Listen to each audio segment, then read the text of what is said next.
കാഴ്ചയില്ലാത്ത തീർത്തും അന്ധനായ ഒരു വൃദ്ധൻ ഒരു റെയിൽവേ സ്റ്റേഷനിൽ ഭിക്ഷ യാചിക്കുകയായിരുന്നു. അയാളുടെ ഭിക്ഷാപാത്രത്തിൽ വളരെ കുറച്ച് പൈസ മാത്രമേ കിട്ടുന്നുള്ളൂ. അതുവഴി വന്ന ഒരു യുവാവ് വൃദ്ധന്റെ മുന്നിലുണ്ടായിരുന്ന കടലാസിലെ ആ വാചകം നോക്കി, ഞാനൊരു അന്ധനാണ്, ദയവായി എന്നെ സഹായിക്കൂ എന്നായിരുന്നു അതിൽ എഴുതിയിരുന്നത്. വൃദ്ധനോട് അനുവാദം വാങ്ങിച്ചിട്ട് യുവാവ് ആ കടലാസ് എടുത്ത് മറ്റൊരു വാചകം കൂടി എഴുതി ചേർത്തു. എന്നിട്ട് കൊടുത്തു. എന്നിട്ട് അയാൾ കടന്നുപോയി.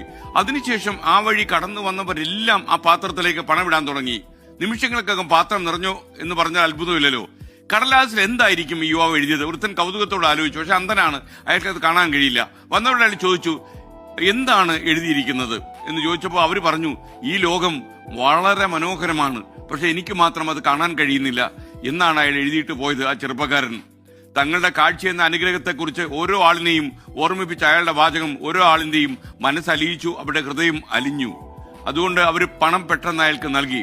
നമ്മൾ പറയുന്ന കാര്യങ്ങളൊക്കെ ശരിയായിരിക്കാം, എന്നാൽ അത് മറ്റുള്ളവരോട് പറയുന്ന രീതിയും ഭാഷയും പ്രയോഗിക്കുന്ന വാക്കുകളും നമ്മൾ പ്രത്യേകം ശ്രദ്ധിക്കണം. അത് തന്നെയായിരിക്കണം നമ്മുടെ ഏറ്റവും വലിയ കാര്യം.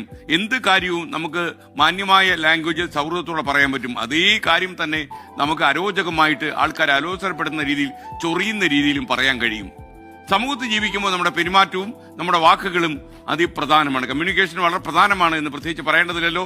ഹൃദയം കൊണ്ട് സംസാരിക്കുക, തുറന്ന മനസ്സോടെ ജീവിക്കുക, സുതാര്യത ഉറപ്പുവരുത്തുക.